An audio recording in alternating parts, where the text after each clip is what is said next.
जय जगन्नाथ। मैं शिवानी चक्रवर्ती अपने channel Bong calling food tales में आप सबका स्वागत करती हूँ। मार्गशीर का महीना चल रहा है, माँ लक्ष्मी का सबसे प्रिय महीना। और जितने सारे महीने हैं, जो 12 महीने हैं, उसमें सबसे सर्वोत्तम महीना है मार्गशीर मास। और ये माँ लक्ष्मी का सबसे प्रिय महीना है क्योंकि माँ के बहुत सारे पर्व इसी महीने होते हैं। कल प्रथमाष्टमी है और ये मार्गशीर मास की कृष्ण पक्ष की अष्टमी है। और ये जितने सारे पर्व माँ के मंदिर में मनाए जाते हैं उसमें से ये भी एक बहुत प्रमुख पर्व है। और इसके बाद ही माँ का जो माणबसा गुरुवार होता है वो बहुत सारे लोगों के घर में शुरुआत होती है। माँ को पौढ़ुआ किया जाता है। घर के जो बड़े बच्चे हैं उनकी पूजा होती है। बस उस तरीके की एक पूजा है जिसको कहा जाता है प्रथमाष्टमी। और ये माँ के मंदिर में बहुत ज़ोरों शोरों से मनाई जाती है। तो आज हम माँ लक्ष्मी के मंदिर का ही एक भोग प्रसाद लेकर आए हैं उनके लिए। एक तो मार्गशीर का महीना है, दूसरा कल प्रथमाष्टमी है। और आप ज़रूर इसे माँ को बना के कल ऑफ़र करें, माँ बहुत खुश होंगी। और इस भोग का नाम है मोहन भोग। ये प्रभु जगन्नाथ और माँ लक्ष्मी दोनों का ही अति प्रिय भोग है। और आज हम वही मोहन भोग बनाने वाले हैं। मोहन भोग बहुत जगह पर बनता है, कहीं पर सूजी से बनता है, कहीं पर बेसन से बनता है, कहीं पर आटे से बनता है। और ये जो हमारी पूरे भारतवर्ष के जितने सारे मंदिर हैं, ये जो पुराने भोगों में से हैं, ये वही भोग है। किसी मंदिर में जैसा मैंने कहा सूजी से बनता है, किसी मंदिर में आटे से बनता है। तो जगन्नाथ मंदिर में जो है वो आटे से बनता है, आटा घी और गुड़ से बनता है ये भोग। और जितने सारे पुराने भोग मंदिर में प्रचलित हैं उनमें से ये भोग उन पुराने भोगों में से आता है जिसको कहा जाता है मोहन भोग। और जैसा मैंने कहा कि ये माँ लक्ष्मी और जगन्नाथ जी दोनों का ही बहुत प्रिय है, बहुत कम समय में बनता है। और ये जो भोग हम इसलिए आज लेकर आए हैं क्योंकि कल जैसा मैंने कहा प्रथमाष्टमी है। और आप इस भोग को अगर कल देंगे माँ लक्ष्मी को बनाकर तो वो बहुत ज़्यादा खुश होंगी। तो चलिए देखते हैं जगन्नाथ मंदिर में किस तरीके से बनता है मोहन भोग। तो माँ लक्ष्मी जी के मंदिर का भोग बनाने के लिए जो ये मोहन भोग है, इसको बनाने के लिए हमें मुख्यतः 3 सामग्री लगेगी। वो है आटा, घी और गुड़। क्योंकि जब यह पहले मंदिर में बनता था तो गुड़ से बनता था और आज भी गुड़ से ही बनता है, तो हम गुड़ से ही बनाएंगे। जैसा मैंने कहा इसके अलग अलग जगह पर अलग अलग नाम है। कोई इसे आटे का हलवा कहता है। और ये जो हलवे का जो कॉन्सेप्ट है, जैसा मैंने कहा कि ये हलवा कोई भारतीय जो भी भाषाएं हैं उनमें से किसी से नहीं है, शायद पर्शियन लैंग्वेज है हलवा। हमारी चीज़ हमसे लेके फिर वापस जो हमें दी जाती है उसको हम लेने में बड़ा इंटरेस्ट दिखाते हैं। भले ही वो अपनी चीज़ पहले रही हो, उसको हमें मोल नहीं होता, लेकिन जब वही चीज़ कोई हमें वापस देता है तो उसका बड़ा मोल होता है हमारे लिए। तो ये हमारे लिए तो मोहन भोग ही है। तो सबसे पहले हम गैस ऑन करते हैं। और जैसा मैंने कहा कि आटे का हलवा जिस तरीके से बनता है ये उसी तरीके का नहीं है, मतलब इसका बनने का प्रोसेस थोड़ा डिफरेंट है। तो आप देखिए कि किस तरीके से बनता है। तो कढ़ाई हमने गरम कर ली है और मैं यहाँ पर आधा कप दे रही हूँ आटा। और इसको हमें सूखा भूनना है और इसको धीमी आंच पर ही भूनना है। बिल्कुल मतलब जल्दी जल्दी के चक्कर में बहुत ज़्यादा इसमें हमें आंच में नहीं भूनना है।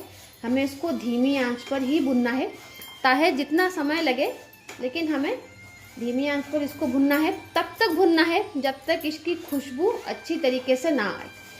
मंदिर में जो ये मोहन भोग मिलता है, जब आप उसको खाएंगे तो हलवा जैसा तो लगेगा नहीं, मतलब थोड़ा दाने दाने सा आएगा। और वो दाना दाना आने के लिए हमें घी में आटे को नहीं भुनना है। आटे को अच्छे से पहले भुनना है, उसके बाद उसमें घी ऐड करना है। अच्छी खासी मात्रा में इसमें घी जाती है, लेकिन घी में आटा को नहीं भुना जाता, भुने हुए आटे में घी डाला जाता है। ये मंदिर का प्रोसेस है। ये अभी अच्छी खुशबू इसकी आने लगी है। मैं उसको धीमी आंच पे 5 से 7 मिनट हो गए उसको भून रही हूँ और इसकी एक अच्छी सी खुशबू आने लगी है। लेकिन ये थोड़ा और कलर इसका चेंज हो जाए उसके बाद हम इसमें घी डालेंगे। तो अभी ये जो आटा है अच्छी तरीके से भुन चुका है। तो अभी हम इसमें डालेंगे घी। देसी घी आप यूज़ करें, इसका टेस्ट बहुत अच्छा आता है। अभी मैंने यहाँ पर 1 बड़ा चम्मच घी दिया है।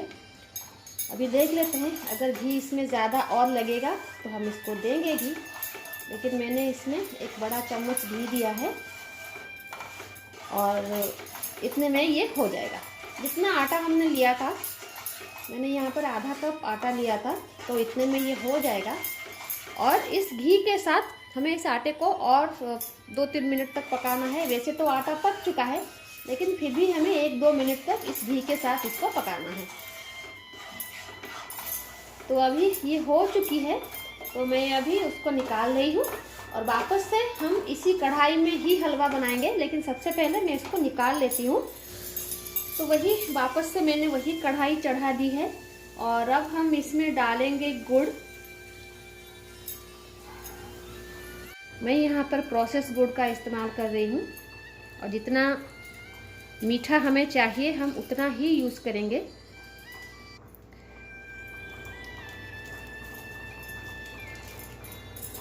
तो इतने में हो जाएगा।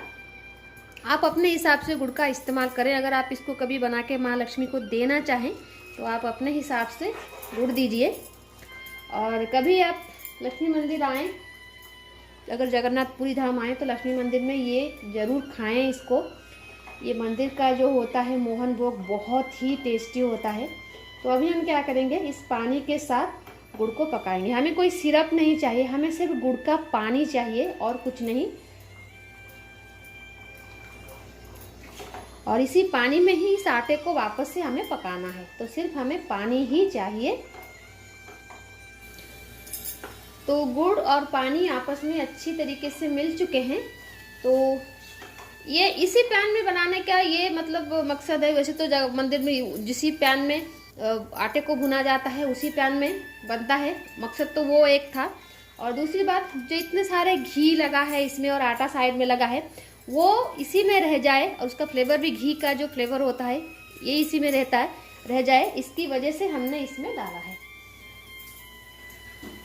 तो अभी हम क्या करेंगे, जो आटा हमने भून के रखा है वो काफ़ी गर्म है और उसको हम अभी डाल देंगे इस सिरप के अंदर। तो ये देखिए काफ़ी गर्म है, तो मैं इस संदास का इस्तेमाल कर रही हूँ। तो अभी इस आटे को हम इस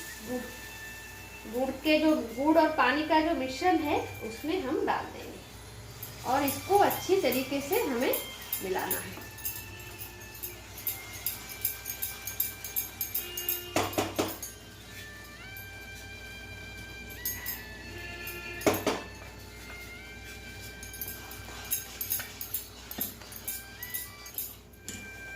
और मंदिर का जो मोहन भोग होता है वो बहुत ज़्यादा सूखा नहीं होता और ना ही बहुत ज़्यादा पतला होता है, मीडियम कंसिस्टेंसी में रहती है और हमें उसी कंसिस्टेंसी में ही इसको रखना है।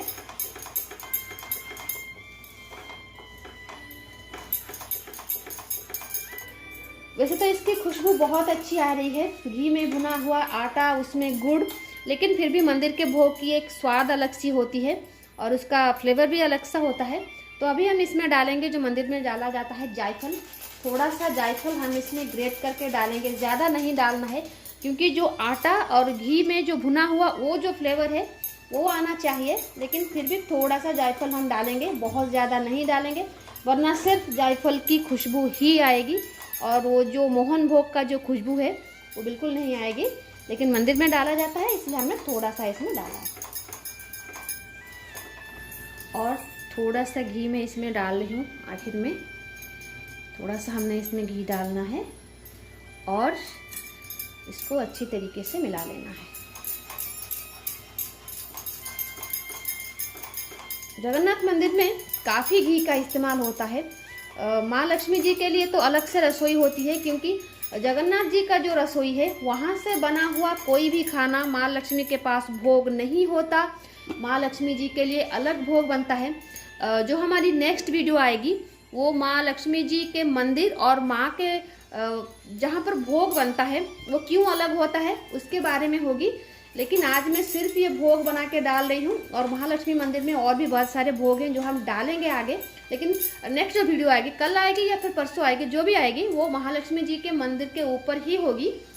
लेकिन फिलहाल मैं आपको बता दूं कि जगन्नाथ मंदिर में जो भी भोग लगता है उस मतलब रसोई घर में वहाँ का बना कुछ भी महालक्ष्मी जी के पास भोग नहीं लगता। तो ये देखिए जो मोहन भोग है ये बनके तैयार हो चुका है। तो मैं अभी इसको निकाल लेती हूँ, फिर मैं आपको दिखाती हूँ।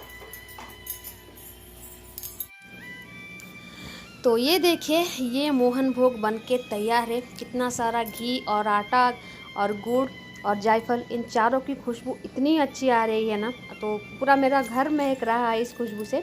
तो आप भी इसको बना के ज़रूर दीजिए। कल प्रथमाष्टमी है और जैसा मैंने कहा कि प्रभु जगन्नाथ जी और माँ लक्ष्मी दोनों का ही ये प्रिय भोग है। और हमारे एक सब्सक्राइबर ने पूछा था कि आपने कहा था कि रथ के लिए आपने बहुत सारे रेसिपीज़ बना के रखे हैं, कब डालेंगी?